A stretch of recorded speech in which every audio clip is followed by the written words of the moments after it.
मैं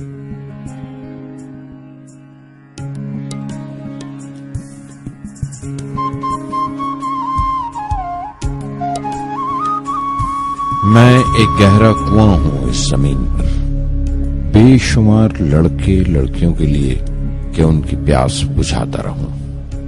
उसकी बेपनाह रहमत उसी तरह जर्रे जर्रे पर बरसती है जैसे कुआं सबकी प्यास बुझाता है। इतनी सी कहानी है मेरी, ज़ैनुल आबिदीन और आशी अम्मा के बेटे की कहानी। उस लड़के की कहानी जो अखबारें बेचकर अपने भाई की मदद करता था। उस शागिर्द की कहानी जिसकी परवरिश शिव सुब्रमण्य अय्यर और अय्यदुराई सोलोमन ने की। उस विद्यार्थी की कहानी जिसे पंडले मास्टर ने तालीम दी, MGK मेनन और प्रोफेसर साराभाई ने इंजीनियर की पहचान दी, जो नाकामियों और मुश्किलों में पलकर साइंसदान बना। और उस रहनुमा की कहानी जिसके साथ चलने वाले बेशुमार काबिल और हुनरमंद लोगों की टीम थी।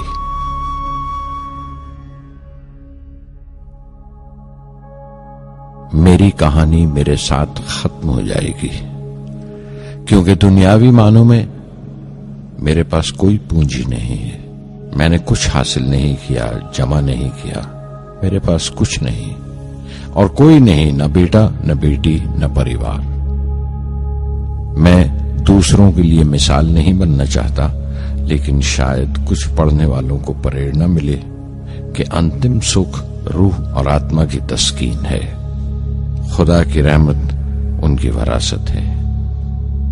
मेरे परदादा अबुल, मेरे दादा फकीर और मेरे वालिद ज़ैनुल आबिदीन का खानदानी सिलसिला अब्दुल कलाम पर खत्म हो जाएगा, लेकिन खुदा की रहमत कभी खत्म नहीं होगी, क्योंकि वो अमर है, लाफानी है।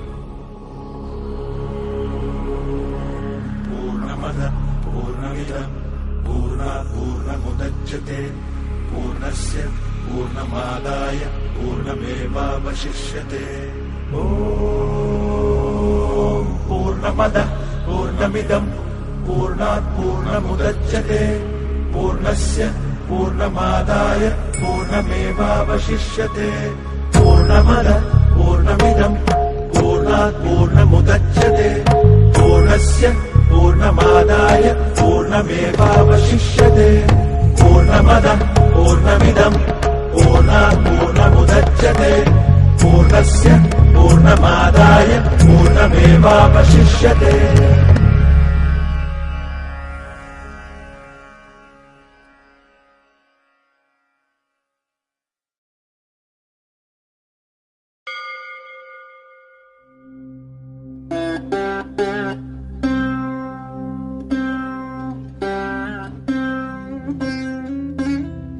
मैं शहर रामेश्वरम के एक मिडिल क्लास तमिल खानदान में पैदा हुआ।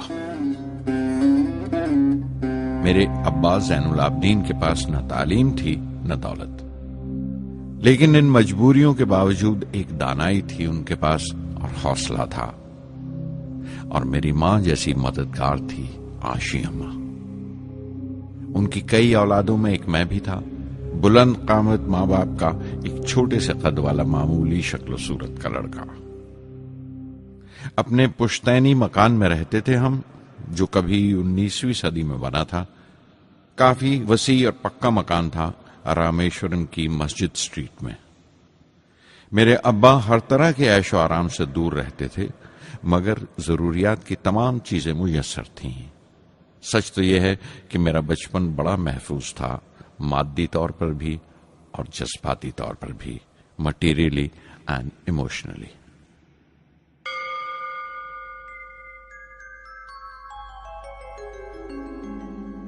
रामेश्वरम का मशहूर शिव मंदिर हमारे घर से सिर्फ 10 मिनट की दूरी पर था। हमारे इलाके में ज्यादा आबादी मुसलमानों की थी, फिर भी काफी हिंदू घराने थे जो बड़े इत्तेफाक से पड़ोस में रहते थे। हमारे इलाके में एक बड़ी पुरानी मस्जिद थी, जहां मेरे अब्बा मुझे हर शाम नमाज पढ़ने के लिए ले जाया करते थे।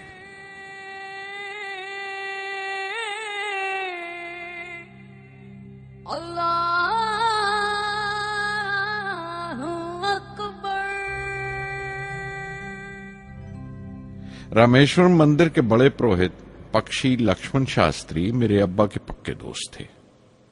मेरी बचपन की यादों में आंकी हुई एक याद ये भी थी कि अपने अपने रवायती लिबास में बैठे हुए वो दोनों कैसे रूहानी मसलों पर देर देर तक बातें करते रहते थे।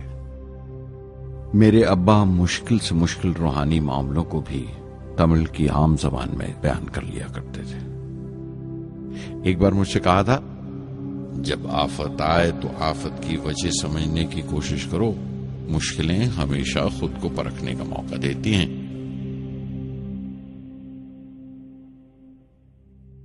मैंने हमेशा अपनी साइंस और टेक्नोलॉजी में अब्बा के असूलों पर चलने की कोशिश की है।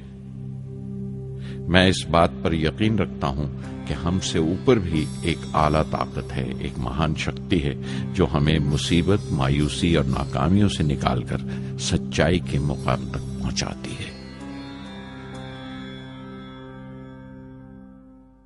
मैं करीब 6 बरस का था जब अब्बा ने एक लकड़ी की कश्ती बनाने का फैसला किया, जिसमें वो यात्रियों को रामेश्वरम से धनुषकोडी का दौरा करा सकें, ले जाएं और वापस ले आएं। वो समंदर के साहिल पर लकड़ियां बिछाकर कश्ती का काम किया करते थे, एक और हमारे रिश्तेदार के साथ, अहमद जलालुद्दीन। बाद में उनका निकाह मेरी आपा जोहरा के साथ हुआ। अहमद जलालुद्दीन हालांकि मुझसे 15 साल बड़े थे, फिर भी हमारी दोस्ती आपस में जम गई थी। हम दोनों हर शाम लंबी सैर को निकल जाया करते थे। मस्जिद गली से निकलकर हमारा पहला पड़ाव शिव मंदिर हुआ करता था, जिसके गिर्द हम उतनी ही श्रद्धा से परिक्रमा करते थे जिस श्रद्धा से बाहर से आए हुए यात्री। जलालुद्दीन ज्यादा पढ़ लिख नहीं सके उनके घर के हालात की वजह से, लेकिन मैं जिस जमाने की बात कर रहा हूं, उन दिनों हमारे इलाके में सिर्फ वही एक शख्स था जो अंग्रेजी लिखना जानता था। जलालुद्दीन हमेशा तालीम याफ्ता पढ़े लिखे लोगों के बारे में बातें करते थे, साइंस की इजाद, मेडिसिन और उस वक्त के लिटरेचर का जिक्र किया करते थे। एक और शख्स जिसने बचपन में मुझे बहुत मुतासिर किया वो मेरा कजन था, मेरा चचेरा भाई शमसुद्दीन। उसके पास रामेश्वरम में अखबारों का ठेका था और सब काम अकेले ही किया करता था। हर सुबह अखबार रामेश्वरम रेलवे स्टेशन पर ट्रेन से पहुंचता था। सन 1939 में दूसरी आलमगीर जंग शुरू हुई, द सेकेंड वर्ल्ड वॉर। उस वक्त मैं 8 साल का था। हिंदुस्तान को इत्तेहादी फौजों के साथ शामिल होना पड़ा और एक इमरजेंसी के हालात पैदा हो गए थे। सबसे पहली दुर्घटना यह हुई कि रामेश्वरम स्टेशन पर आने वाली ट्रेन का रुकना कैंसिल कर दिया गया और अखबारों का गट्ठा अब रामेश्वरम और धनुषकोडी के बीच से गुजरने वाली सड़क पर चलती ट्रेन से फेंक दिया जाता। शमसुद्दीन को मजबूरन एक मददगार रखना पड़ा जो अखबारों के गट्ठे सड़क से जमा कर सके। वो मौका मुझे मिला और शमसुद्दीन मेरी पहली आमदनी की वजह बना। हर बच्चा जो पैदा होता है वो कुछ समाजी और आर्थिक हालात से जरूर असरअंदाज होता है और कुछ अपने जज्बाती माहौल से भी। उसी तरह उसकी तरबियत होती है। मुझे दयानतदारी और सेल्फ डिसिप्लिन अपने अब्बा से विरासत में मिला था और मां से अच्छाई पर यकीन करना और रहमदिली। लेकिन जलालुद्दीन और शमसुद्दीन की सोहबत से जो असर मुझ पर पड़ा, उससे सिर्फ मेरा बचपन ही महज अलग नहीं हुआ, बल्कि आइंदा जिंदगी पर भी उसका बहुत बड़ा असर पड़ा।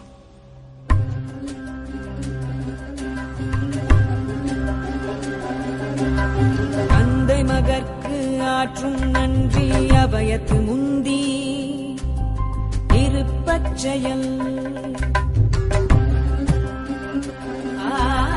தந்தை மகற்கு ஆற்றும் நன்றி அபயத்து முந்தி இருப்பச்செயல் இருப்பச்செயல் மகன் தந்தைக்கு ஆற்றும் உதவி இவன் தந்தை என்னோற்றார்கள்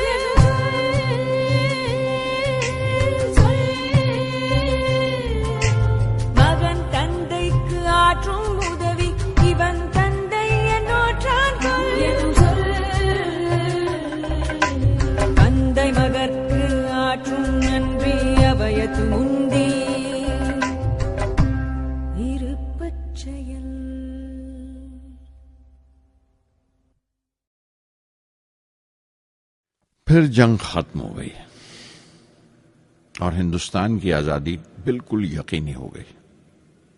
मैंने अब्बा से रामेश्वरम छोड़ने की इजाजत चाही। मैं डिस्ट्रिक्ट हेडक्वार्टर्स रामनाथपुरम जाकर पढ़ना चाहता था। शमसुद्दीन और जलालुद्दीन मेरे साथ रामनाथपुरम तक गए मुझे श्वार्ट्ज हाई स्कूल में दाखिल कराने के लिए। जाने क्यों वो नया माहौल मुझे रास नहीं आया। रामनाथपुरम बड़ा मसरूफ शहर था और करीब 50,000 की आबादी थी, लेकिन रामेश्वरम का सुकून और इत्मीनान कहीं नहीं था। घर बहुत याद आता था और घर लौटने का कोई मौका मैं छोड़ता नहीं था। श्वार्ट्ज हाई स्कूल में दाखिल होने के बाद एक 15 साल लड़के के तमाम शौक जो हो सकते थे मेरे अंदर जाग उठे। मेरे टीचर अय्यादुराई सोलोमन बेहतरीन रहबर थे, गाइड, उस नौजवान जहन के लिए जिसके सामने जिंदगी की बेशुमार मुमकिनात खुलने वाली थी।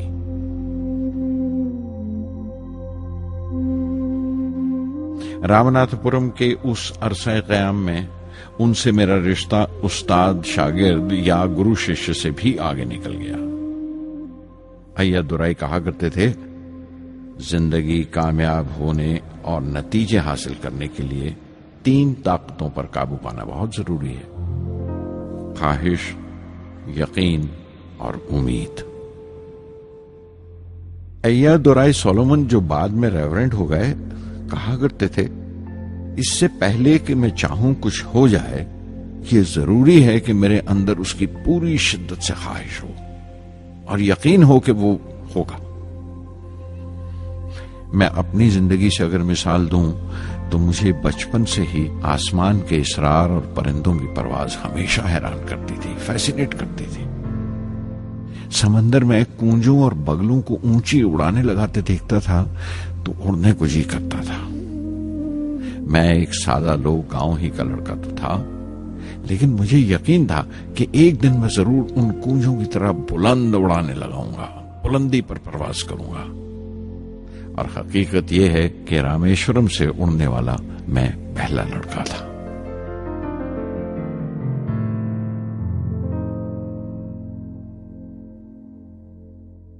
श्वार्ट्ज स्कूल में तालीम खत्म करते करते मेरे अंदर खुद एतमादी बस चुकी थी और मुझे यकीन था कि मैं जरूर कामयाबी हासिल करूंगा। मैं तालीम आगे जारी रखूंगा, उसमें कोई दूसरा ख्याल नहीं था। सन 1950 में मैं इंटरमीडिएट पढ़ने के लिए सेंट जोसेफ कॉलेज ट्रिची में दाखिल हो गया। जब बीएससी डिग्री के लिए मैंने सेंट जोसेफ कॉलेज में दाखिला लिया तो हायर एजुकेशन के माने सिर्फ इतने ही जानता था। ये नहीं जानता था कि हायर एजुकेशन के लिए कुछ और भी हो सकता है। न ये जानता था कि साइंस पढ़ के फ्यूचर के लिए और क्या मौके हासिल हो सकते हैं। बीएससी पास करने के बाद ही जान पाया कि फिजिक्स मेरा सब्जेक्ट नहीं था। अपने ख्वाब को पूरा करने के लिए मुझे इंजीनियरिंग में जाना चाहिए था। पता नहीं क्यों कुछ लोगों का ऐसा ख्याल है कि साइंस आदमी को खुदा से मुनकर कर देती है, लेकिन मेरे लिए तो साइंस एतमाद, विश्वास और रूहानी तस्कीन की वजह रही है। किसी तरह मैं MIT यानी मद्रास इंस्टीट्यूट ऑफ टेक्नोलॉजी के उम्मीदवारों की लिस्ट में तो आ गया, लेकिन उसका दाखिला बहुत महंगा था। कम से कम 1,000 रुपए की जरूरत थी और मेरे अब्बा के पास इतने रुपए नहीं थे। उस वक्त मेरी अक्का, मेरी आपा जोहरा ने अपने सोने के कड़े और चेन बेचकर मेरी फीस का इंतजाम किया। मुझ पर उसकी उम्मीद और यकीन देखकर मैं पसीज गया।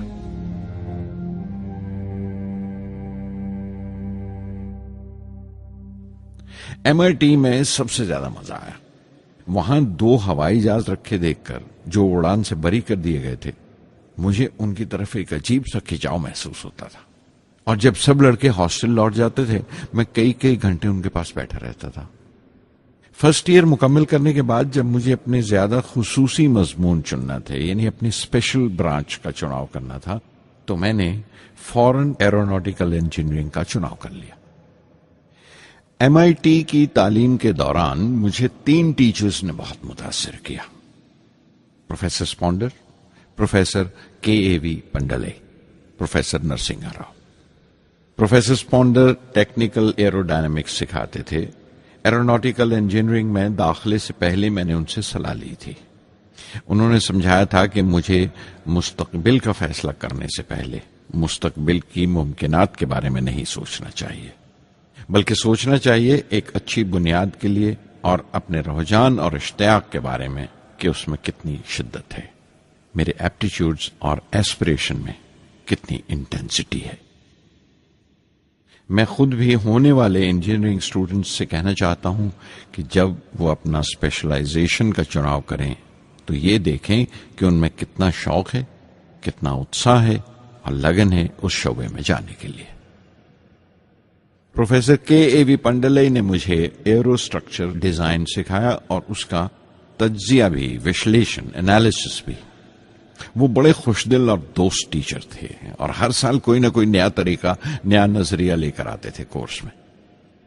प्रोफेसर नरसिंह राव मैथमेटिशियन थे। वो एरोडायनेमिक्स की थ्योरी सिखाया करते थे।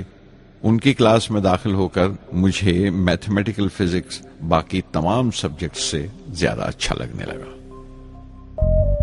साध संगी हरि हरि नाम चित्तारा चित्तारा, साध संगी हरि हरि नाम चित्तारा, सहज अनंतु होवे दिनु राति, अंकुर भलो हमारा, साध संगी साध संगी।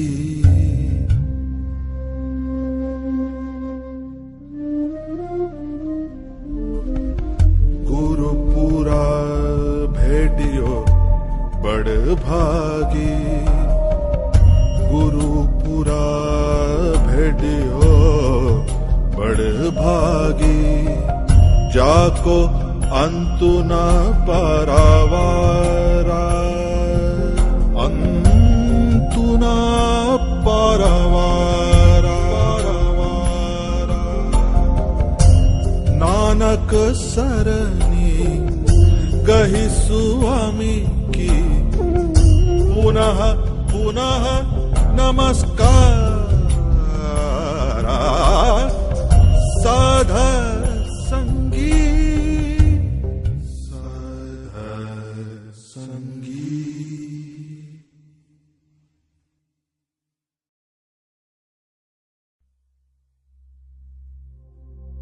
MIT से मैं बेंगलोर के हिंदुस्तान एरोनॉटिक्स लिमिटेड HAL में बतौर ट्रेनी दाखिल हो गया। HAL से जब मैं एरोनॉटिकल इंजीनियरिंग ग्रेजुएट बनकर निकला तो जिंदगी ने 2 मौके मेरे सामने खड़े कर दिए और दोनों मेरी परवाज के देरीना ख्वाब पूरे कर सकते थे। एक मौका था एयरफोर्स का, दूसरा मिनिस्ट्री ऑफ डिफेंस में directorate of technical development and production का। मैंने दोनों में अर्जी भेज दी और बैक वक्त दोनों से इंटरव्यू का बुलावा आ गया। एयरफोर्स के लिए मुझे देहरादून बुलाया गया था और डिफेंस के लिए दिल्ली। मेरे दोनों मुकाम 2000 किलोमीटर के फासले पर थे। ये पहला मौका था मेरा अपने वसी और विराट वतन को देखने का। खिड़की पर बैठा मैं इस देश की सरजमीन को पांव तले से बहता हुआ देख रहा था। हैरान था कि उत्तर की तरफ सफर करते हुए एक ही मुल्क का लैंडस्केप कैसे बदलता चला जाता है। मैं 1 हफ्ता दिल्ली में ठहरा, डिफेंस मिनिस्ट्री का इंटरव्यू दिया। इंटरव्यू अच्छा हुआ था। वहां से मैं देहरादून गया एयरफोर्स सिलेक्शन बोर्ड के इंटरव्यू के लिए। 25 उम्मीदवारों में मैं 9वें नंबर पर आया। मेरा दिल बैठ गया, बहुत मायूस हुआ और कई दिन तक अफसोस रहा कि एयरफोर्स में जाने का मौका मेरे हाथ से निकल गया।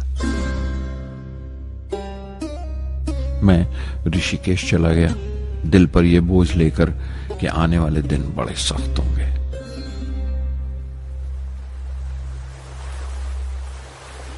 गंगा में स्नान किया और फिर चलता हुआ पास की पहाड़ी पर शिवानंद आश्रम तक पहुंच गया।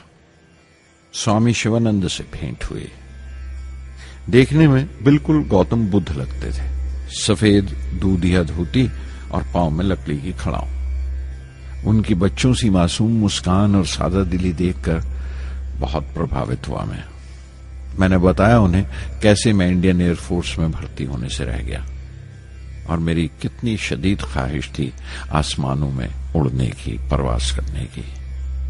वो मुस्कुरा दिए और बोले, ख्वाहिश अगर दिलो जान से निकली हो, वो पवित्र हो और उसमें शिद्दत हो, तो उसमें कमाल की एक इलेक्ट्रोमैग्नेटिक एनर्जी होती है, एक बरकी मकनातीसी ताकत होती है। दिमाग जब सोता है तो वो एनर्जी रात की खामोशी में बाहर निकल जाती है और सुबह कायनात ब्रह्मांड से सितारों की गति रफ्तार को अपने साथ समेटकर दिमाग में लौट आती है। इसीलिए जो सोचा है उसकी सृष्टि अवश्य है, वो तख्लीक होगा। तुम विश्वास करो इस अजली बंधन पर, इस वचन पर कि सूरज फिर लौटेगा, बाहर फिर से आएगी। मैं दिल्ली लौट आया, डिफेंस से अपना इंटरव्यू का नतीजा दरियाफ्त किया। जवाब में मुझे अपॉइंटमेंट लेटर थमा दिया गया और अगले दिन से सीनियर साइंटिफिक असिस्टेंट मुकर्रर कर दिया गया, 250 रुपए की माहाना तनख्वाह पर। 3 साल गुजर गए। उन्हीं दिनों बेंगलोर में एरोनॉटिकल डेवलपमेंट एस्टेब्लिशमेंट ADE का एक नया महकमा खुला और मुझे वहां पोस्ट कर दिया गया। बेंगलोर कानपुर से बिल्कुल मुख्तलिफ शहर था। मैं अपने डायरेक्टोरेट की पोस्टिंग का पहला साल वहां गुजार चुका था। दरअसल हमारे देश में ये एक अजीब तरीका है, एक अजीब सा ढंग है अपने लोगों को हद दर्जा तक निचोड़ लेने का, जो हमारे लोगों को इंतहा पसंद बना देता है। शायद इसलिए कि सदियों इस देश ने गैर मुल्की तहजीबों के जख्म भी खाए हैं और उन्हें अपने दामन में जगह भी दी है। अलग अलग हुक्मरानों से वफा करते करते हम अपनी हैसियत, अपनी यकताई खो बैठे हैं। बल्कि हमने एक और ही किस्म की खूबी पैदा कर ली है कि एक ही वक्त में रहम दिल भी हैं और बेरहम भी, हसास भी हैं और बेहिस भी।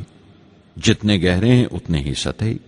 ऊपर से देखो तो हम बड़े खुश रंग और खूबरू नजर आते हैं, लेकिन कोई गौर से देखे तो अपने हुक्मरानों की एक बेढब नकल से ज्यादा कुछ नहीं है। मैंने कानपुर में कल्ले में दबाए हुए पान वाले नवाब वाजिद अली शाह के नकलची बहुत देखे और बेंगलोर में फिरंगियों के अंदाज में कुत्ते की जंजीर थामे टहलते हुए साहिबों की कमी नहीं थी।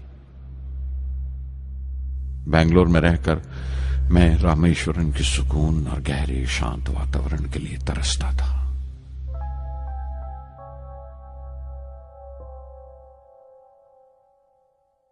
पहले साल तो ADE में कोई ज्यादा काम नहीं था। एक प्रोजेक्ट टीम बनाई थी कि 3 सालों में एक स्वदेशी हॉवरक्राफ्ट तैयार करें और वो वक्त से पहले तैयार हो गया। नंदी उसका नाम रखा गया, शिव की सवारी के आधार पर। उसका डिजाइन हमारी उम्मीद से ज्यादा अच्छा था, लेकिन मैं सख्त मायूस हुआ जब आपसी कंट्रोवर्सीज की बिना पर सारा प्रोजेक्ट बालाए ताक रख दिया गया, बंद कर दिया गया। Professor MGK Menon, Tata institute of fundamental research के डायरेक्टर, एक रोज अचानक ही हमारी जांच पड़ताल को आ पहुंचे। नंदी का जिक्र निकला। मुझसे पूछताछ करते हुए उन्होंने ख्वाहिश जाहिर की एक 10 मिनट की उड़ान के लिए। उसके 1 हफ्ता बाद की बात है। मुझे इनकोस्पार से बुलावा आ गया, the Indian committee for space research.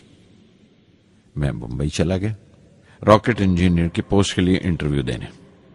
मेरा इंटरव्यू लेने वाले डॉक्टर विक्रम साराभाई और प्रोफेसर MGK मेनन के अलावा मिस्टर सराफ थे, जो उस वक्त एटॉमिक एनर्जी कमीशन के डिप्यूटी सेक्रेटरी के ओहदे पर थे।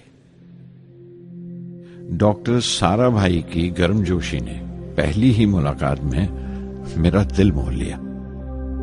अगले ही दिन मुझे खबर मिल गई कि मैं चुन लिया गया। मुझे इनकोस्पार में रॉकेट इंजीनियर की हैसियत से शामिल कर लिया गया था। सन 1962 के देरीना हिस्से में कहीं इनकोस्पार ने थुम्बा में इक्वेटोरियल रॉकेट लॉन्चिंग स्टेशन बनाने का फैसला किया। थुम्बा केरला में त्रिवेंद्रम से परे एक दूर दराज के ऊंगते से गांव का नाम है। हिंदुस्तान में यह मॉडर्न रॉकेट बेस्ड रिसर्च की एक दबी सी इब्तदा थी, हल्की सी शुरुआत। उसके फौरन बाद ही मुझे 6 माह के लिए अमेरिका भेज दिया गया, नासा में रॉकेट लॉन्चिंग की ट्रेनिंग के लिए। जाने से पहले मैं थोड़ा सा वक्त निकालकर रामेश्वरम गया। मेरे अब्बा मेरी इस कामयाबी के लिए बहुत खुश हुए और मुझे उसी मस्जिद में ले जाकर शुक्राने की नमाज अदा की।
NASA Langley research centre Virginia में मैंने अपने काम की शुरुआत की। बाद में Goddard space flight centre Maryland चला गया। मैं अपना इंप्रेशंस अमेरिकन्स के बारे में बेंजामिन फ्रैंकलिन के इस जुमले से बयान कर सकता हूं, जिन बातों से तकलीफ होती है उनसे तालीम भी मिलती है। हिंदुस्तानी तंजीमों में, यहां की ऑर्गेनाइजेशंस में एक बड़ी मुश्किल है। जो ऊपर हैं वो बड़े मगरूर हैं, अपने से छोटों की, जूनियर्स और सबऑर्डिनेट्स की राय लेना अपनी हतक समझते हैं। कोई शख्स भी अपनी खूबी दिखा नहीं सकता अगर आप उसे मलामत ही करते रहें। उसूल और पाबंदी, पाबंदी और सख्ती, सख्ती और जुल्म के बीच की लाइन बड़ी महीन है, बारीक है, उसकी पहचान बहुत जरूरी है। मैं जैसे ही नासा से लौटा, फौरन बाद हिंदुस्तान का पहला रॉकेट लॉन्च वाक़या हुआ, 21 नवंबर सन 1963।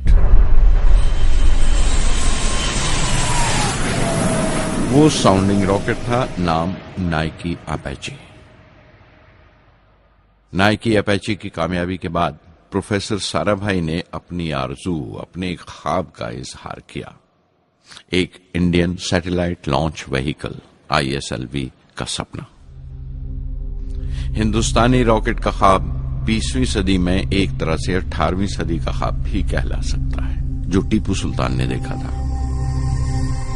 टीपू सुल्तान की फौज में 27 ब्रिगेड थे जो खुशून कहलाते थे, और हर एक ब्रिगेड में एक दस्ता था रॉकेटमैन का जो साथ रहा करता था और जुर्क्स कहलाता था। जब टीपू सुल्तान मारा गया तो अंग्रेजों ने 700 रॉकेट्स और 900 रॉकेट के सब सिस्टम्स बरामद किए 1799 में तिरुकन्नाहल्ली की जंग के बाद। वो रॉकेट्स विलियम कॉन्गरीव ने इंग्लैंड भिजवा दिए जांच पड़ताल के लिए, उसकी तकनीक समझने के लिए, जिसे आज की साइंसी जबान में हम रिवर्स इंजीनियरिंग कहते हैं। टीपू सुल्तान की मौत के साथ उस ख्वाब की भी मौत हो गई, कम से कम 150 साल के लिए। पंडित जवाहरलाल नेहरू की बदौलत वो रॉकेटरी का ख्वाब एक बार फिर हिंदुस्तान में जिंदा हुआ। प्रोफेसर साराभाई ने उस ख्वाब को हकीकत बनाने की जिम्मेदारी अपने सर ले ली। बहुत से तंग नजर लोगों को एतराज था इस बात पर कि इस मुल्क में जहां लोगों को 2 वक्त की रोटी नसीब नहीं होती, वहां इन स्पेस उड़ानों को, इन खलाई तहरीकों को क्यों तरजीह दी जा रही है। लेकिन प्रधानमंत्री पंडित नेहरू और प्रोफेसर साराभाई के नजरिए में किसी किस्म का मुबालगा नहीं था। उनके नजरिए बिल्कुल साफ थे कि अगर दुनिया के मुल्कों में और दुनिया के मसलों में कोई हिस्सा लेना है, शिरकत करनी है, हिंदुस्तान को कोई हैसियत हासिल करनी है, तो साइंस और टेक्नोलॉजी की तरक्की और खुद मुख्तारी, सेल्फ रिलायंस अशद जरूरी है। और उनका मकसद ताकत का मुजाहिरा हरगिज नहीं था। सहज पके सो मीठा होए। थुम्बा में 2 रॉकेट सहज पके मगर कामयाब हुए, एक रोहिणी, दूसरा मेनका। अगला साल लगा ही था जब प्रोफेसर साराभाई ने मुझे दिल्ली बुला भेजा। एक मीटिंग थी और मीटिंग में ग्रुप कैप्टन वीएस नारायणन से मेरा तारुफ कराया गया, जो एयर हेडक्वार्टर्स से थे। प्रोफेसर साराभाई ने रेटो तैयार करने का इरादा जाहिर किया, rocket assisted take off system, एक मिलिट्री एयरक्राफ्ट जो रॉकेट की मदद से उड़ाया जा सके बड़ी छोटी सी जगह में। शाम तक यह खबर भी आम हो गई कि हिंदुस्तान एक खुद साख्ता मिलिट्री एयरक्राफ्ट तैयार कर रहा है और मैं उस प्रोजेक्ट का मुख्तार हूं, जिम्मेदार हूं। मैं कई तरह के जज्बात से भर गया, खुश भी था, शुक्रगुजार भी, खुशकिस्मत भी, और एक एहसास हुआ तकमील का, फुलफिलमेंट का। 19वीं सदी के एक शायर की ये सतरें बहुत याद आई। हर दिन के लिए तैयार रहो, हर दिन को एक तरह ही मिलो। जब ओखली हो बर्दाश्त करो, जब दस्ता हो तो वार करो। रेटो पे काम करते हुए 2 अहम वाकयात हुए। पहला तो यह था कि अपने देश में पहली बार स्पेस रिसर्च का 10 साला प्रोग्राम तैयार हुआ, जिसके ऑथर थे प्रोफेसर साराभाई। मेरे लिए वो एक ऐसा रूमानी मैनिफेस्टो था जैसे स्पेस से इश्क करने वाले किसी शायर की रूमानी नज्म हो, जैसे कोई अपने देश के आसमान से इश्क करने लगा हो। और दूसरा वाकया मिनिस्ट्री ऑफ डिफेंस में मिसाइल पैनल का तैयार होना। नारायणन और मैं, हम दोनों उस पैनल के मेंबर थे। उस वक्त तक भविष्य की आने वाली SLV सैटेलाइट लॉन्च व्हीकल का नाक नक्शा भी तैयार हो चुका था। प्रोफेसर साराभाई अपने देरीना ख्वाब को ताबीर देने के लिए कुछ और साथियों का चुनाव कर चुके थे। मैं खुद को खुशकिस्मत समझता हूं कि मुझे उस प्रोजेक्ट का लीडर चुना गया। उस पर प्रोफेसर साराभाई ने मुझे एक और जिम्मेदारी भी सौंपी कि लॉन्च की 4थी स्टेज मैं ही डिजाइन करूं। यह मामूल था, मेरा आदत थी कि हर मिसाइल पैनल की मीटिंग के बाद मैं जाकर प्रोफेसर साराभाई को पूरी तफसील, पूरी रिपोर्ट देता था। दिल्ली में ऐसी ही एक मीटिंग के बाद 23 दिसंबर 1971 को मैं त्रिवेंद्रम लौट रहा था और उस दिन प्रोफेसर साराभाई थुम्बा में SLV का मुआयना करने गए हुए थे। दिल्ली एयरपोर्ट के लाउंज से मैंने उन्हें फोन किया, पैनल मीटिंग की तफसील बताई। प्रोफेसर साराभाई ने मुझे कहा कि मैं त्रिवेंद्रम एयरपोर्ट पर उनका इंतजार करूं। मैं जब त्रिवेंद्रम पहुंचा तो फिजा में एक मातम बिछा हुआ था। मुझे खबर दी गई कि प्रोफेसर साराभाई नहीं रहे। चंद घंटे पहले दिल का दौरा पड़ने से उनका इंतकाल हो गया। मैं थर्रा के रह गया।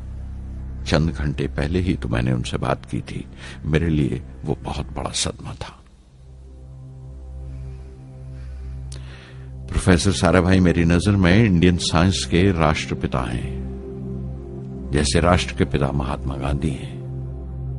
उन्होंने अपनी टीम से रहनुमा पैदा किए और खुद अपने अमल से उनके लिए मिसाल साबित हुए।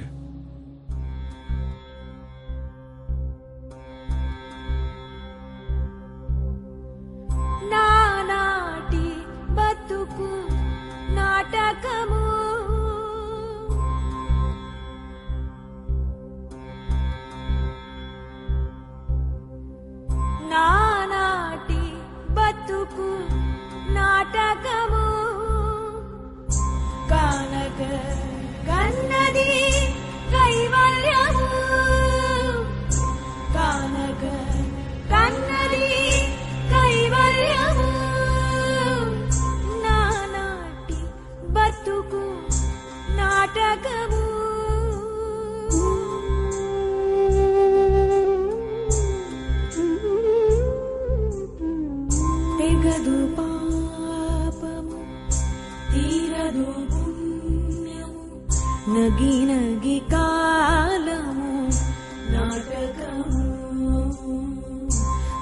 తీరదు పాపము తీరదు పుణ్యము నగి నగి కాలము నాటకము యగువన శ్రీ వెంకటేశ్వరుడేరికే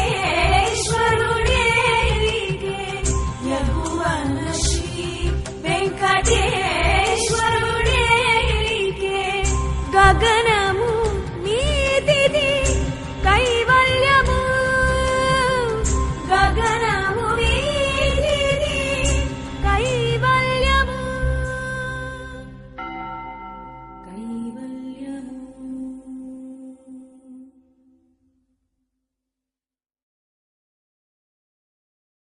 कुछ अरसा प्रोफेसर एमजी के मेनन ने स्पेस रिसर्च का काम संभाला.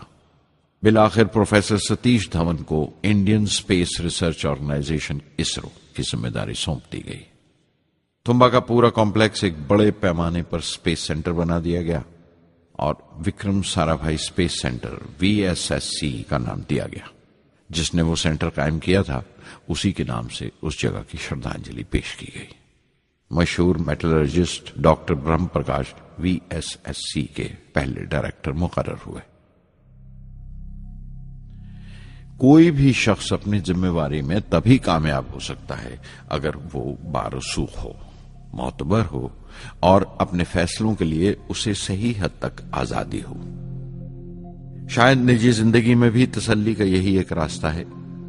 आजादी और जिम्मेवारी एक साथ हो तभी वो तस्कीन और खुशी का बायस हो सकती है. और जाती आजादी हासिल करने के लिए मैं 2 रास्ते तजवीज कर सकता था जो मैंने इख्तियार किए. पहला तो यह कि अपनी तालीम और तरबियत को बढ़ावा दो.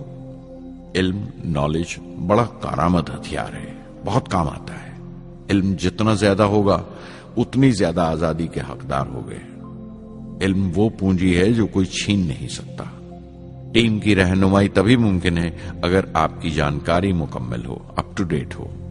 कामयाब रहनुमा बनने के लिए जरूरी है कि दिन का काम जब खत्म हो आप पिछले काम का जायजा लें, अगले दिन के काम की तैयारी करें. दूसरा तरीका यह है कि अपने काम को अपना फख्र समझें, गर्व समझें और जरूरी है कि अपने अंदर की शक्ति की सही जानकारी हो. जो करो उस पर यकीन रखो या जिस पर यकीन हो वही करो, वरना दूसरों के ईमान का शिकार बनते रहोगे.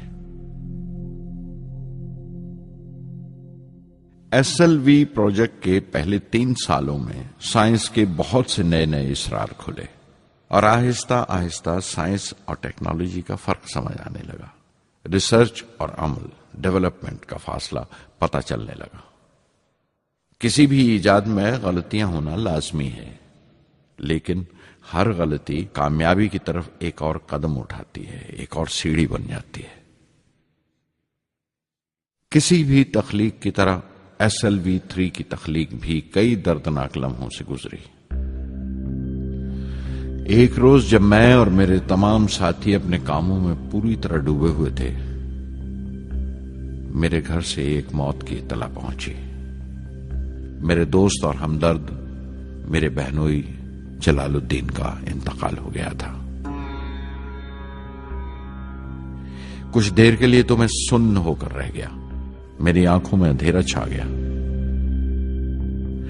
थोड़ी देर बाद जब अपने चौगिरदे का एहसास हुआ तो महसूस किया जैसे मेरी हस्ती का एक हिस्सा मर गया था. रात की रात बसों में सफर करता हुआ अगली सुबह मैं रामेश्वरम पहुंचा. जोहरा को क्या तसल्ली देता और क्या सब्र देता अपनी भांजी महबूबा को जो रो रो कर हलकान हो रही थी. मेरी आंखों के सोते पहले ही सूख चुके थे. थुम्बा लौटकर बहुत दिनों तक सारा कामकाज, सारी मसरूफियत बेमानी लगने लगी. बहुत दिनों तक बहुत मलाल लगा. सब बेमानी लगता था. प्रोफेसर धवन देर देर तक हौसला देते थे. कहते SLV पर जैसे जैसे काम आगे बढ़ेगा मुझे सब्र महसूस होगा और ये मायूसी कम होते होते गुजर जाएगी. 1976 में मेरे अब्बा ज़ैनुल आबदीन 102 साल की उम्र में वहीं रामेश्वरम में इंतकाल फरमा गए। 15 पोते पोतियां छोड़कर गए थे पीछे और एक पड़पोता। दुनियावी तौर पर वो सिर्फ एक और बुजुर्ग की मौत थी। कोई बड़ा मातम नहीं हुआ, झंडा नहीं उतारा गया, न अखबारों ने स्याह हाशिए दिए, न सियासतदान थे वो, न विद्वान कोई, न कोई बड़े सरमायादार। एक सीधे सादे इंसान थे, फरिश्ता सिफत। और हर उस बात की वजह थे जो दानाई और पारसाई की राह दिखाती है।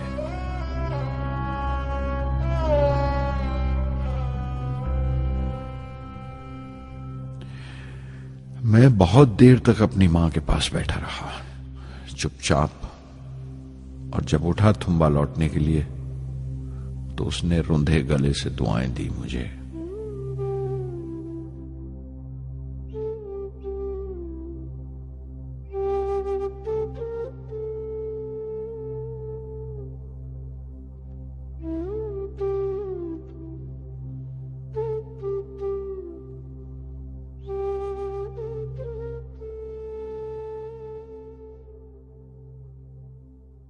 SLV-3 अपोजी रॉकेट जो फ्रांस से उड़ाई जाने वाली थी, अचानक कुछ मुश्किलों का शिकार हो गई। मुझे फौरन फ्रांस जाना पड़ा। मैं रवाना होने ही वाला था कि मेरी मां की मौत की खबर पहुंची। यके बाद दीगरे 3 मौतें हो गई मेरे घर में। उस वक्त मुझे अपने काम में पूरे ध्यान की जरूरत थी। 100% लगन से काम करने की ख्वाहिश किसी और लगन की गुंजाइश नहीं छोड़ती। मुकम्मल नीति और पूरी लगन से SLV-3 का ख्वाब 1979 के दरमियान में जाकर पूरा हुआ। हमने SLV-3 की परवाज का दिन 10 अगस्त 1979 तय किया था। 23 मीटर लंबा 4 स्टेजेस का ये रॉकेट 17 टन का वजन लेकर 7:58 पर बड़ी कजदाई से उड़ा और खला की तरफ रवाना हुआ।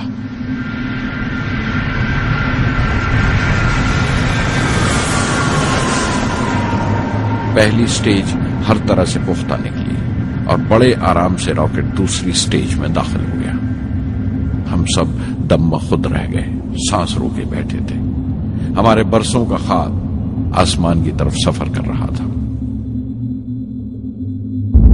अचानक हमारे ख्वाब में दरार आई, हमारा सुकूत टूटा, हमारी खामोशी टूटी।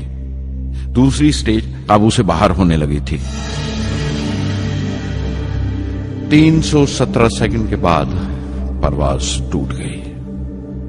मेरी मेहनत और उम्मीद चौथी स्टेज को साथ लेकर तमाम मलबा श्रीहरिकोटा से 560 किलोमीटर दूर समंदर में जाके गिरा।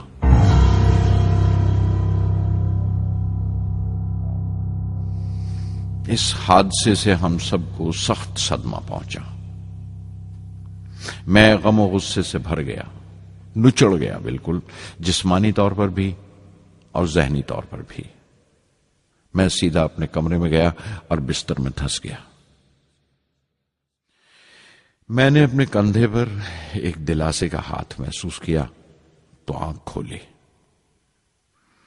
दोपहर ढल चुकी थी, शाम करीब थी। डॉक्टर ब्रह्म प्रकाश मेरे सराहने बैठे थे। उनकी इस हमदर्दी ने छू लिया मुझे। मैं उदास था, मायूस था, लेकिन अकेला नहीं।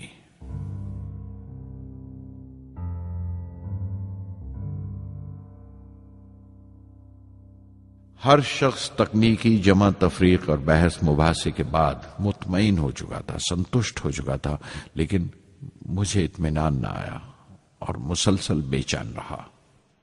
मैं बेसाख्ता खड़ा हो गया और एतराफ किया प्रोफेसर धवन के सामने, सर, मेरे साथियों को नाकामयाबी की वजह दरियाफ्त हो जाने से इत्मीनान हो गया, लेकिन मैं उसे काफी नहीं समझता। इस मिशन के डायरेक्टर की हैसियत से इस गलती को भी मैं अपनी जिम्मेवारी समझता हूं। SLV-3 की नाकामयाबी की जिम्मेवारी मेरी है।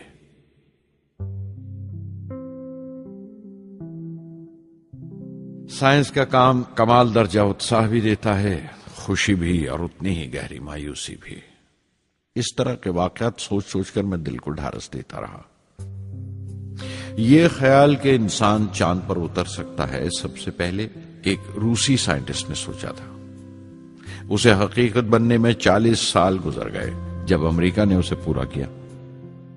प्रोफेसर चंद्रशेखर ने चंद्रशेखर लिमिट का आविष्कार किया था 1930 में, जब कैम्ब्रिज में पढ़ रहे थे। लेकिन 50 साल बाद उन्हें उसी डिस्कवरी पर नोबेल प्राइज मिला। वॉन ब्रॉन अपनी सैटर्न लॉन्च व्हीकल से आदमी को चांद पर उतारने से पहले कितनी सारी नाकामियों से गुजरे होंगे। पहाड़ की चोटी पर उतरने से पहाड़ पर चढ़ने का तजुर्बा नहीं मिलता। जिंदगी पहाड़ की चढ़ानों पर मिलती है, चोटी पर नहीं। चढ़ानों पर ही तजुर्बे मिलते हैं और जिंदगी मंचती है और टेक्नोलॉजी तरक्की करती है। चोटी पर पहुंचने की कोशिश ही में चढ़ानों का इल्म हासिल होता है। मैं एक एक कदम चलता रहा, चढ़ता रहा चोटी की तरफ।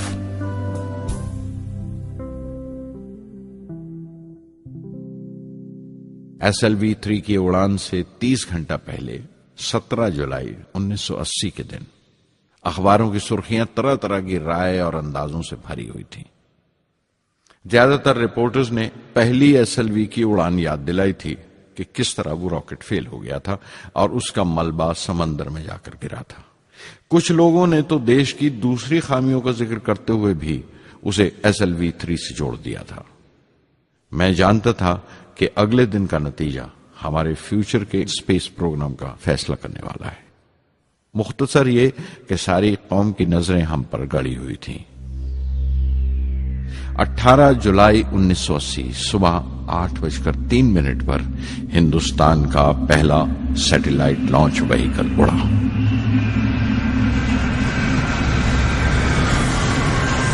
मैंने रोहिणी सैटेलाइट का तमाम डेटा कंप्यूटर पर जांचा। अगले 2 मिनट के अंदर अंदर रोहिणी अंतरिक्ष में था। उस तमाम शोरगुल के बीच में मैंने अपनी जिंदगी के सबसे अहम अल्फाज अदा किए। मैं मिशन डायरेक्टर बोल रहा हूं, एक जरूरी खबर सुनने को तैयार रहो।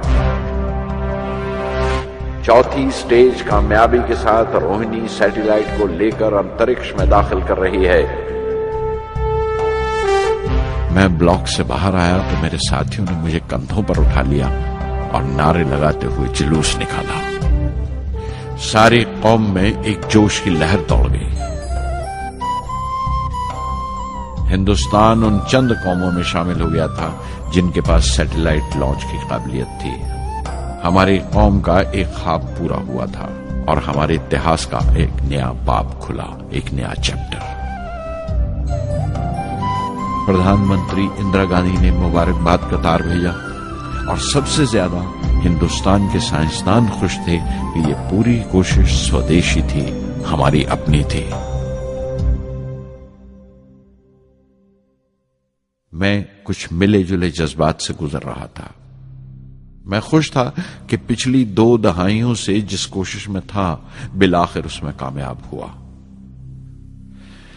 लेकिन उदास था जिन लोगों की बदौलत मैं यहां पहुंचा था वो लोग मेरे साथ नहीं थे।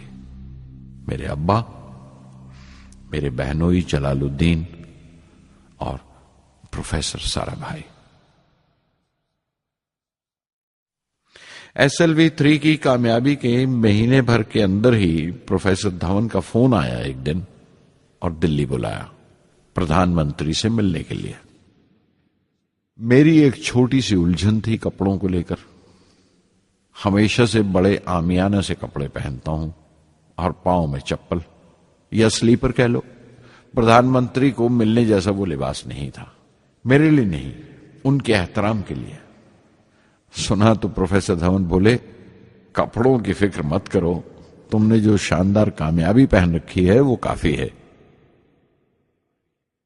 रिपब्लिक डे 1981 मेरे लिए एक बड़ी खुशखबरी लेकर आया कि मुझे पद्म भूषण से नवाजा गया है। मैंने अपने कमरे को बिस्मिल्लाह खां की शहनाई से भर लिया। शहनाई की गूंज मुझे कहीं और ही ले गई। मैं रामेश्वरम पहुंच गया, मां के गले लगा। अब्बा ने मेरे बालों को उंगलियों से सहलाया और मेरा दोस्त, मेरा रफीक जलालुद्दीन मस्जिद गली में जमा हुए लोगों में मेरे इनाम का ऐलान कर रहा था। मेरी बहन जोहरा ने मीठा बनाया घर में। पक्षी लक्ष्मण शास्त्री ने मेरे माथे पर तिलक लगाया।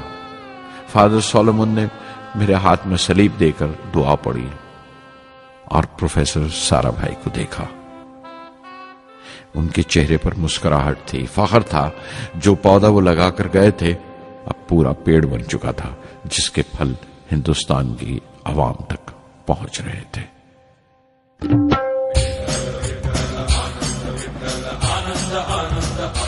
ओ आनंदाचे डोही आनंद तरंग, आनंदाचे डोही आनंद तरंग, आनंदाची अंग, आनंदाचे आनंदाची अंग, आनंदाचे आनंदाचे डोही आनंद तरंग, आनंदाचे डोही आनंद तरंग।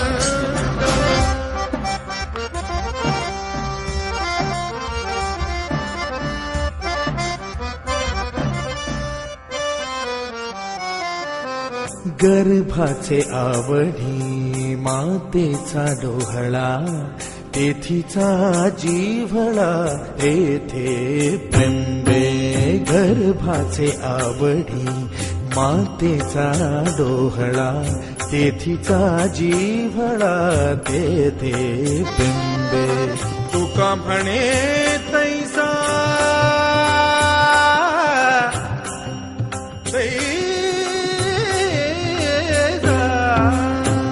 म्हणे तैसा ओतलाचे ठसा, अनुभव सरीसा मुखाला। आनंदाचे डोही आनंद तरंग, आनंदाची अंग, आनंदाचे आनंदाचे डोही आनंद तरंग।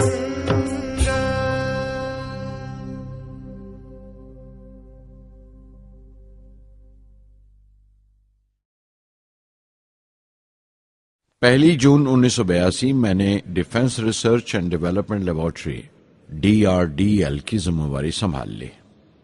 उस वक्त के defence minister Shri R Venkataraman ने जब मशवरा दिया कि बजाय दर्जा बदर्जा मिसाइल तैयार करने के हमें मुकम्मल अपनी मिसाइल तैयार करने का प्रोग्राम बनाना चाहिए, तो हमें अपने कानों पर यकीन नहीं आया और देखते देखते ही वो प्रोजेक्ट एक मुकम्मल मिसाइल का प्रोग्राम बन गया, जिसके नतीजे आइंदा बहुत दूर तक पहुंचे।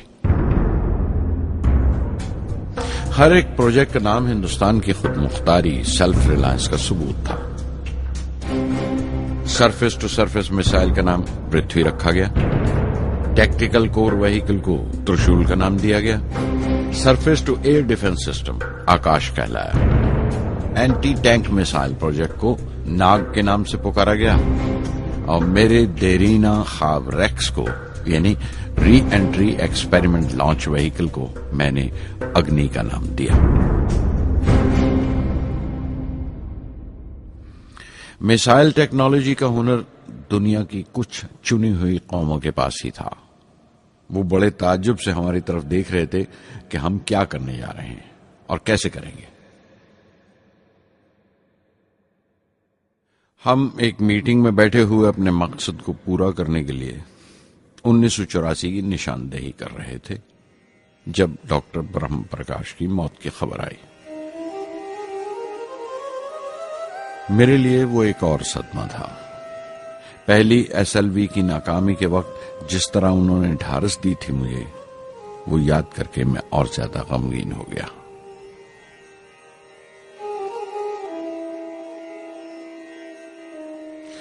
प्रोफेसर सारा भाई अगर VSSC के निर्माता थे, बनाने वाले थे, तो डॉक्टर ब्रह्म प्रकाश उसके आमिल थे, एग्जीक्यूटर थे। उनकी विनम्रता ने मुझे बड़ी हद तक नरम कर दिया। और मैंने अपनी तुंद मिजाजी पर काफी काबू कर लिया। उनकी हलीमी सिर्फ अपनी खूबियों तक ही महदूद नहीं थी, बल्कि अपने से छोटों को इज्जत देना भी उनकी आदत में शामिल था। उनके बर्ताव और सुलूक में ये बात नजर आ जाती थी कि कोई शख्स भी खामियों से खाली नहीं है। यहां तक कि अफसर भी, लीडर भी, रहनुमा भी। वो बहुत बड़े दानिश्वर थे। एक कमजोर से शरीर के अंदर उनमें बच्चों की सी मासूमियत थी। मुझे वो हमेशा साइंसदानों में संत नजर आते थे।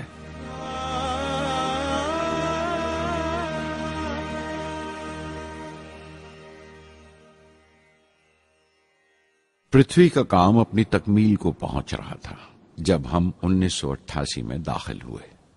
25 फरवरी 1988 सुबह 11:23 पर पृथ्वी की पहली परवाज वाक़ हुई।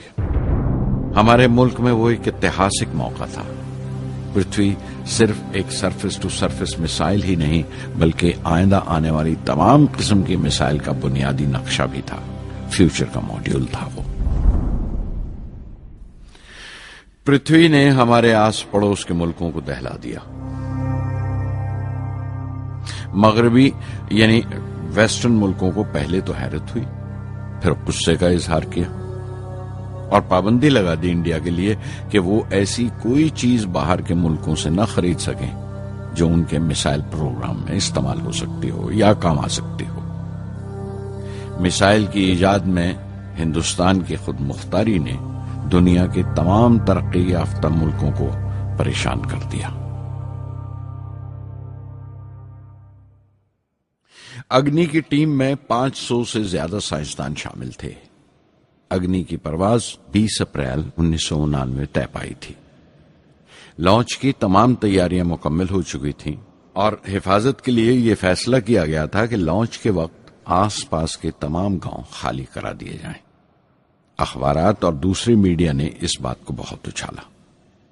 20 अप्रैल पहुंचते पहुंचते तमाम मुल्क की नजरें हम पर टिकी हुई थीं। दूसरे मुल्कों का दबाव बढ़ रहा था कि हम इस तजुर्बे को मुलतवी कर दें या खारिज कर दें, लेकिन सरकार मजबूत दीवार की तरह हमारे पीछे खड़ी रही और किसी तरह हमें पीछे नहीं हटने दिया। परवाज से सिर्फ 14 सेकंड्स पहले हमें कंप्यूटर ने रुकने का इशारा किया। किसी एक पुर्जे में कोई खामी थी, वो फौरन ठीक कर दी गई, लेकिन उसी वक्त डाउन रेंज स्टेशन ने रुकने का हुक्म दिया। चंद सेकंड्स में कई रुकावटें सामने आ गईं और परवाज मुलतवी कर दी गई। अखबारात ने आस्तीनें चढ़ा ली। हर बयान ने अपनी अपनी तरह की वजूहात निकाल ली। कार्टूनिस्ट सुधीर दार ने एक कार्टून शाया किया जिसमें एक खरीदार कुछ सामान दुकानदार को वापस करते हुए कह रहा था, अग्नि की तरह वो भी नहीं चली। एक कार्टून में दिखाया गया कि साइंसदान कह रहा है, सब ठीक था, स्विच बटन नहीं चला। हिंदुस्तान टाइम्स के कार्टून में एक नेता रिपोर्टर को समझा रहा है, डरने की कोई बात नहीं, ये बड़ी अमन पसंद अहिंसावाद की मिसाइल है, इससे कोई मरेगा नहीं। करीब 10 रोज दिन रात काम चला मिसाइल की दुरुस्ती पर और आखिरकार साइंसदानों ने एक नई तारीख तय की अग्नि की परवाज के लिए। मगर फिर वही हुआ। 10 सेकंड पहले कंप्यूटर ने रुकावट का इशारा किया। पता चला एक पुर्जा काम नहीं कर रहा है। परवाज फिर मुलतवी कर दी गई। ऐसी बात किसी भी साइंसी तजुर्बे में हो जाना आम बात है। गैर मुल्कों में भी बहुत बार होता है, लेकिन उम्मीद से भरी हुई कौम हमारी मुश्किलें समझने को तैयार नहीं थी। हिंदू अखबार में केशव का एक कार्टून छपा जिसमें एक देहाती कुछ नोट गिनते हुए कह रहा था, मिसाइल के वक्त गांव से हट जाने का मुआवजा मिला है। 2-4 बार और ये तजुर्बा मुलतवी हुआ तो मैं पक्का घर बनवा लूंगा। अमोल बटर वालों ने अपने होर्डिंग पर लिखा, अग्नि को ईंधन के लिए हमारे बटर की जरूरत है। अग्नि की मुरम्मत का काम जारी रहा। आखिरकार एक बार फिर 22 मई की तारीख अग्नि की परवाज के लिए तय पाई। उसकी पिछली रात doctor Arunachalam, general KN Singh और मैं डिफेंस मिनिस्टर KC पंत के साथ चहलकदमी कर रहे थे। पूरे चांद की रात थी, हाई टाइड का वक्त था और लहरें गरज गरज कर खुदा की अजमत का नाम ले रही थी। कल अग्नि की परवाज कामयाब होगी या नहीं, बार बार यही सवाल हमारे दिमाग में गूंज रहा था।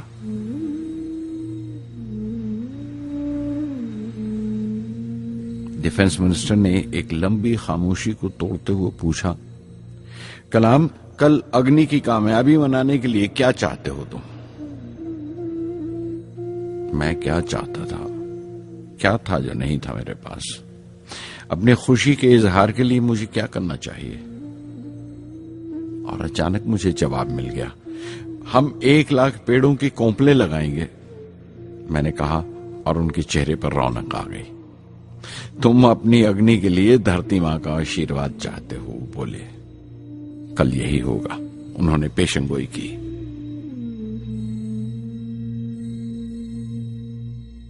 अगले दिन सुबह 7:10 पर अग्नि लॉन्च हुई। कदम कदम सही निकला। मिसाइल ने जैसे टेक्स्ट बुक याद कर लिया हो, जैसे सबक याद कर लिया था। हर सवाल का सही जवाब मिल रहा था। लगता था एक लंबे खौफनाक ख्वाब के बाद एक खूबसूरत सुबह ने आंख खोली है। 5 साल की मुशक्कत के बाद हम इस लॉन्च पैड पर पहुंचे थे। इसके पीछे 5 लंबे सालों की नाकामयाबी, कोशिशें और इम्तिहान खड़े थे। इस कोशिश को रोक देने के लिए हिंदुस्तान ने हर तरह के दबाव बर्दाश्त किए थे, लेकिन हमने कर दिखाया जो करना था। मेरी जिंदगी का सबसे कीमती लम्हा था वो मुट्ठी भर सेकंड्स, 600 सेकंड की वो परवाज जिसने हमारी बरसों की थकान दूर कर दी, बरसों की मेहनत को कामयाबी का तिलक लगाया। उस रात मैंने अपनी डायरी में लिखा, अग्नि को इस नजर से मत देखो। ये सिर्फ ऊपर उठने का साधन नहीं है, न शक्ति की नुमाइश है। अग्नि एक लौ है जो हर हिंदुस्तानी के दिल में जल रही है। इसे मिसाइल मत समझो, ये कौम के माथे पर चमकता हुआ आग का सुनहरी तिलक है। स्वधर्मम् अपि चावेक्ष्य न विकम्पितुम् अर्हसि, धर्म्याद् युद्धश्रेयोऽन्य क्षत्रियस्य न विद्यते।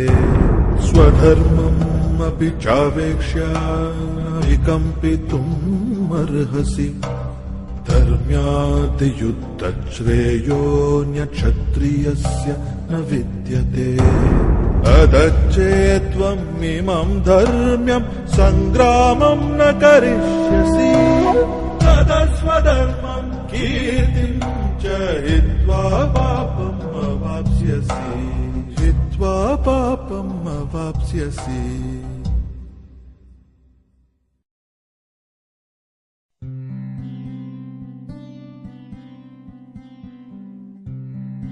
$1990 के रिपब्लिक डे पर देश ने मिसाइल प्रोग्राम की कामयाबी का जश्न मनाया। मुझे पद्म विभूषण से नवाजा गया और डॉक्टर अरुणाचलम को भी। 10 साल पहले पद्म भूषण की यादें एक बार फिर हरी हो गईं। रहन सहन मेरा अब भी वैसा ही था जैसा तब था। 10 बाय 12 का एक कमरा किताबों से भरा हुआ और कुछ जरूरत का फर्नीचर जो किराए पर लिया था। फर्क इतना ही था कि तब यह कमरा त्रिवेंद्रम में था, अब हैदराबाद में। वेटर मेरा नाश्ता लेकर आया, इडली और छाछ, और आंखों में एक खामोश मुस्कुराहट, मुबारकबाद की। मैं अपने हमवतनों की इस नवाजिश से छलक गया।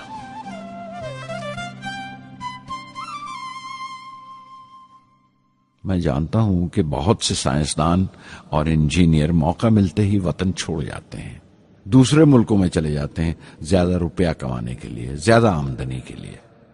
लेकिन ये आदर, मोहब्बत और इज्जत क्या कमा सकते हैं जो उन्हें अपने वतन से मिलती है?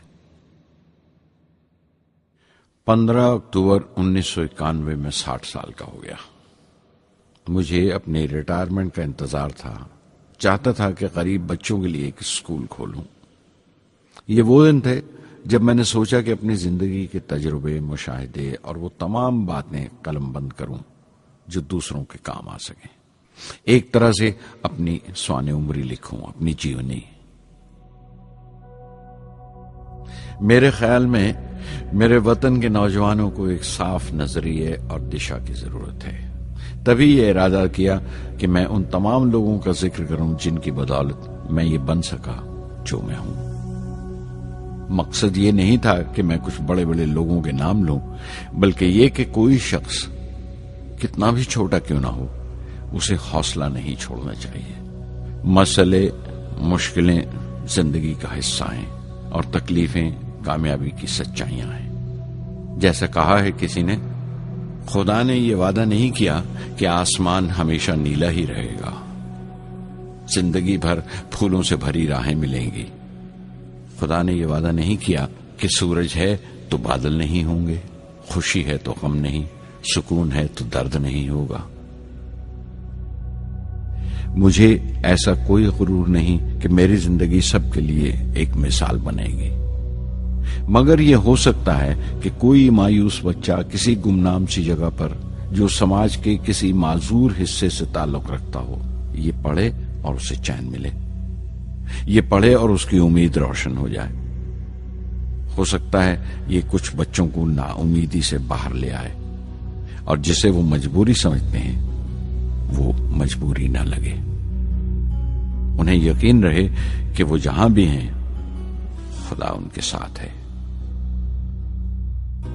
काश हर हिंदुस्तानी के दिल में जलती हुई लौ को पर लग जाए और उस लौ की परवाज से सारा आसमान रोशन हो जाए।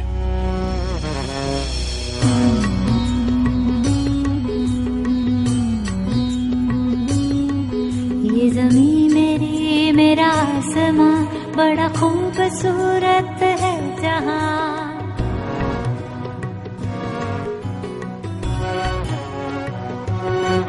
ये ज़मीं मेरी, मेरा आसमां, बड़ा खूबसूरत है जहां।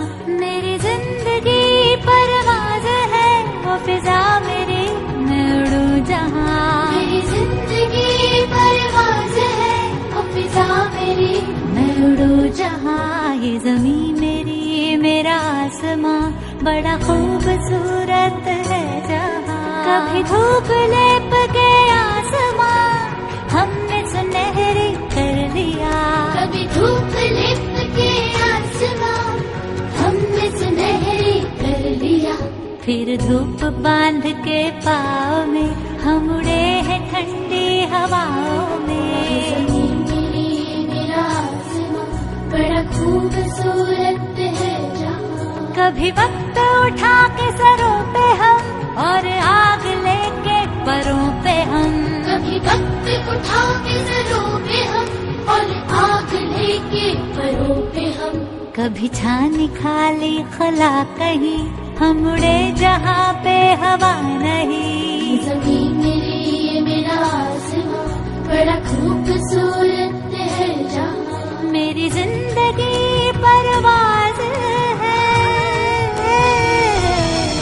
मेरी जिंदगी परवाज़ है, वो फिजा मेरी, मैं उड़ूं जहां। ये ज़मीं मेरी, मेरा आसमां, बड़ा खूबसूरत है जहां। ये ज़मीं मेरी, मेरा आसमां, बड़ा खूबसूरत है जहां।